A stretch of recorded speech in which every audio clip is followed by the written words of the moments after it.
Turabaramukije mwebwe mwese musanzwe mukurikirana ibiganiro vya Ganawe TV. Mukurikirana ibiganiro vya Ganawe TV, twizera yuko mumeze neza aho muherereye hose.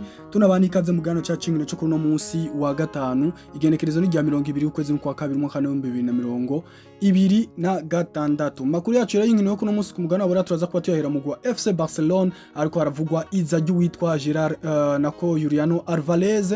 Turaza kuba turaba amakuru ariko aravugwa, turaza kuba tugaruka ku majambo yashikirijwe n'uwitwa Gerard Martin kubijyanye n'urukino rwa Atletico Madrid ndetse na Barcelona rwo gusubiza mu gikombe cy'umwami. Turaza kuva mu gwa FC Barcelona twerekeze mu mugwi wa Real Madrid, ariko haravugwa amakuru ku witwa Antonio Rudiger.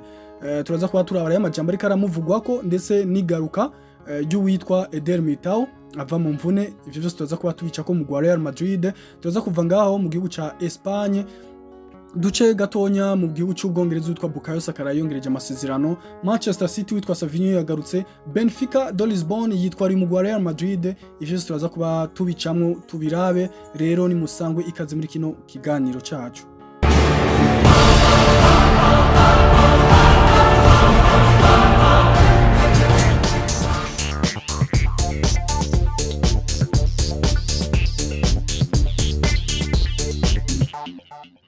Ganawe TV.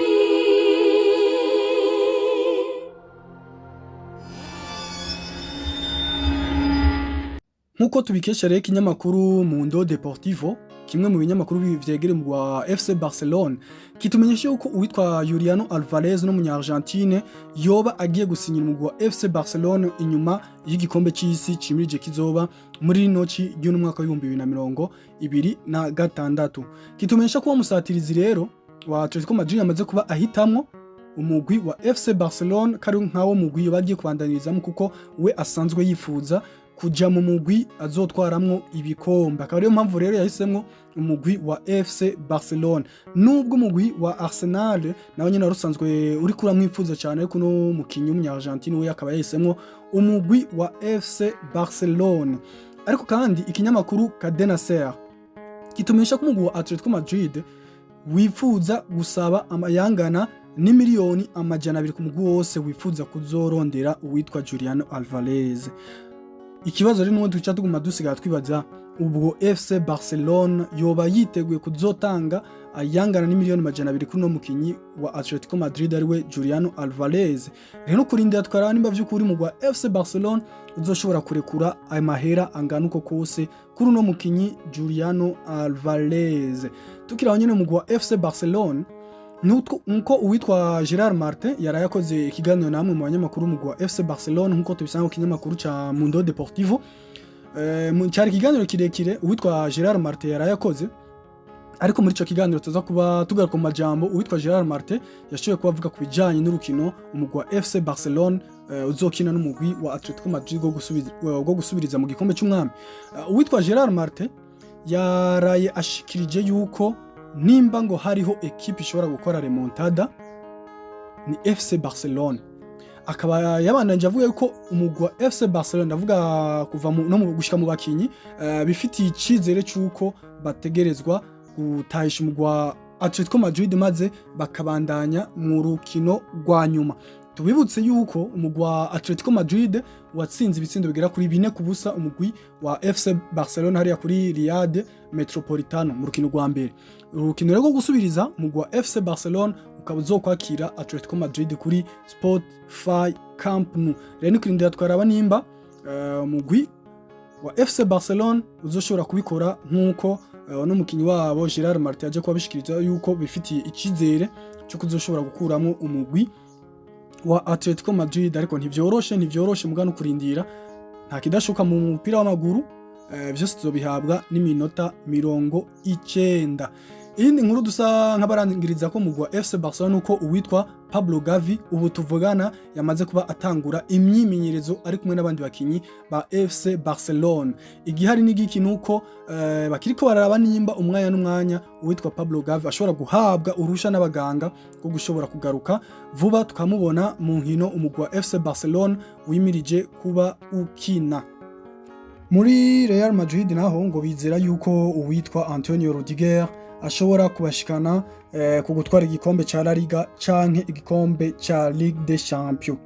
Nkuko tubikesha ikinyamakuru Diario AS, kimwe mu binyamakuru bivugira cyane umugwi wa Real Madrid kandi binawegereye, kitumenyesha ko indani muri uno mugwi wa Real Madrid bizeye canke se bemera yuko kugira ngo bashobore gutahukana igikombe ca La Liga canke Ligue des Champions, uwitwa Antonio Rudiger ategerezwa kuba afise amagara meza kandi ameze neza ku rugamba.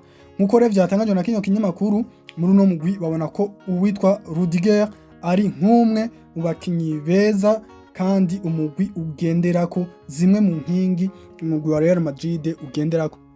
Ivyo rero nta nuwo bideha, biramaze kugaragara cyane uwitwa Antonio Rudiger ari mu kibuga. Ego nivyo numwe mu bakinyi bashaje bafise imyaka myinshi, ari kubona ko bagifise inguvu ndetse n'ivyo kwigisha bana bakiri bato. Biramaze kugaragara cyane yo uwitwa Antonio Rudiger karakinana n'uwitwa Raul Asensio, usanga babaye ko bubaka defense imeze neza, yinjizwe ibitsindo bikenya, cyo kimwe n'uwitwa Antonio Rudiger kumwe n'uwitwa Dean Hussein, hose iyo defense imeze neza. Ariko iyo uwitwa Antonio Rudiger atawuhari, bagakinisha uwitwa Dean Hussein ndetse na Raul Asensio, ubona ko ari defense ihuzagurika, defense yinjizwe ibitsindo vyinshi, ni defense y'abana bakiri bato, ubona ko ntawuhanura uwundi. Mugabe iyo hari uwitwa Antonio Rudiger ku bwa experience afise, ubwo burambe bw'akazi afise, imyaka afise, ivyo amaze kubona muri football abari vyinshi. Rero kukinishwa n'aba bana akagira icyo abafashije mu mikinire, mu mutwe, ni ibintu bidasanzwe. Twavuga ko umugwi wa Real Madrid rero kuba ufite icizere uwitwa Antonio Rudiger, ni icizere gifise aho gishingiye. Mugano kurinda tukaraba nimba vy'ukuri umugwi wa Real Madrid ivyo wizera n'ubundi bishobora kuzoshikako, ariko ibice bikenya kwijana umuntu ashobora kuvyemera, kuko Antonio Rudiger numwe mu bakinyi b'inyuma beza cyane bafatiye runini uno mugwi wa Real Madrid. Kino kinyamakuru kandi kibandanya kitumenyesha yuko uwitwa Eder Militao, nyuma yuko yamaze kubatangura imyimenyerezo ya wenyene nyuma y'igihe kirekire atari karaboneka kubw'ikibazo c'imvune yaje kuba agira. Rero kino kinyamakuru kandi Diario AS kitumenyesha ko uwitwa Eder Militao bitegekanije ko mu kwezi kwa kane ariho azogaruka mu kibuga. No kurinda tukaraba ko uwitwa Eder Militao igaruka giwe ko hari ico rizoba rije gufasha umugwi wa Real Madrid na Liga. Nta urayimenya nimba bazoba kirimwo mu gikombe ca Ligue des Champions, ndetse ho bazoba kiriko barahatanira igikombe ca La Liga aho bizoba bigikunda. Rero izajya uwitwa Eder Militao no kurinda tukaraba ko azogarukana afise gwa rwego rwiwe kugira ngo ashobore gufasha umugwi wa Real Madrid gutahukana kimwe muri bino bikombe ariko baraniganira canke bagashobora kubitahukana vyose. Rero no kurindira tukaraba ico uwitwa Eder Militao azoza azaniye umugwi wa Real Madrid. Mu gihugu c'Ubwongereza naho niyongerezo ry'amasezerano y'uwitwa Bukayo Saka mu mugwi wa Arsenal. Uwitwa rero Bukayo Saka akaba yongereje amasezerano y'imyaka 5 azomugeza mu mwaka wa 2031 akinira umugwi wa Arsenal the Gunners. Uwitwa rero Bukayo Saka akaba agiye guhembwa amahera agiye kuba atuma abo mukinyi wa mbere mu gwa Arsenal agiye guhembwa amahera menshi kuruta abandi. Aho rero nyuma yo kongereza amasezerano y'imyaka 5 uwitwa Bukayo Saka agiye guhembwa imiliyoni zigera kuri 19 ku mwaka za manyaburaya.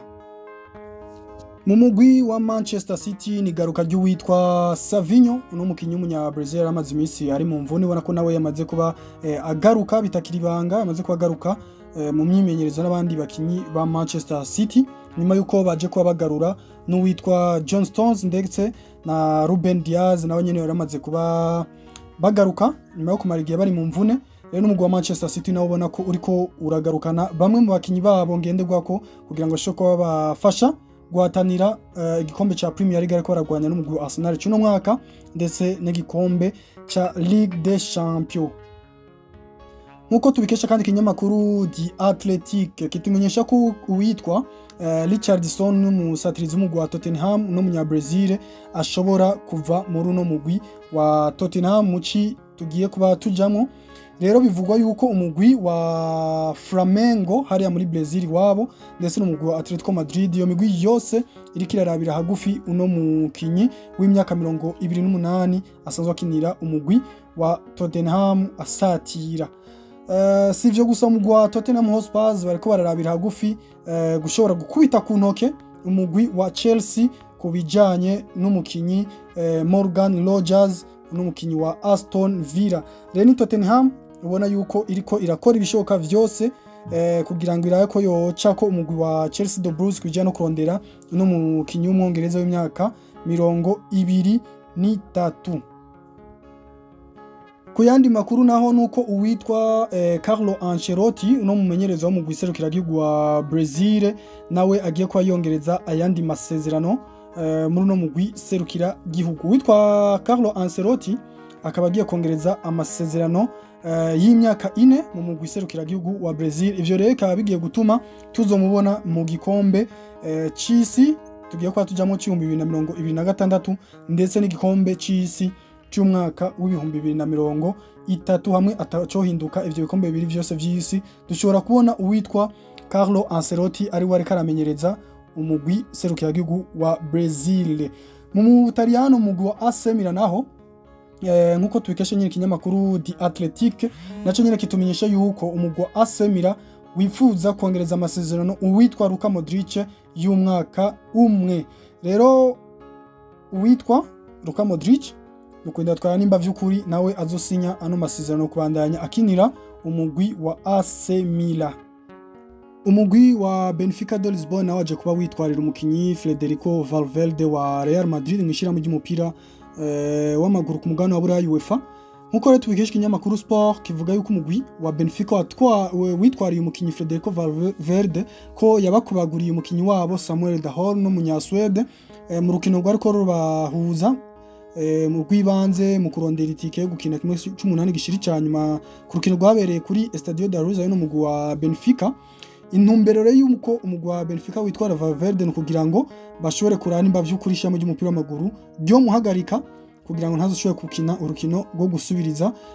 Ni imwe rero mu bitigeze bigaragara mu mashusho atigeze yerekanwa mu rukino aho umukinyi Valverde vyagaragaye akubise mu maso umukinyi wa Benfica do Lisbon. Kwinda twaraba rero ku rubanza rukiri mu mwiherero nimba witwa Federico Valverde azoshobora guhagarikwa ntakine urukino rwo gusubiriza ruzohuza umugwi wa Benfica ndetse na Real Madrid kuri Estadio Santiago Bernabeu. Inkuru ya nyuma tworangiriza ko ni witwa Neymar Junior bivuga ko ashobora guhagarika ivyo gukina umupira w'amaguru mu mezi make ari imbere. Nkuko tubikesha ino televiziyo ya Case TV yariko iraganye n'uwitwa Neymar Junior aho yaje kuba ayimenyesha ko ashobora guhagarika ibijanye no gukina umupira w'amaguru mu mezi ari imbere atariko arindiriye ico umutima wiwe uzomubwira. Rero uwitwa Neymar Junior amenyesha ko uyu mwaka wa 2026 ari umwaka w'akamaro cyane atari kuri Santos gusa ariko kandi no ku mugwi serukira gihugu wa Brazil narijya hariho igikombe c'isi. Rero ni intambwe nini cyane ku witwa Neymar Junior. Nukwinda twaraba ko witwa Neymar Junior uno mwaka wari wo mwaka wiwe wa nyuma akina urukino rw'umupira wa maguru. Reka twashimire mu mwese mwafashe kano kanya kugira ngo mushobore kubana natwe muri kino kiganiro c'inkino naho butaha ku munsi wa mbere tugaruka turaba bimwe mu vyaraye bibaye muri ya mahiganwa atanu akomakomeye ku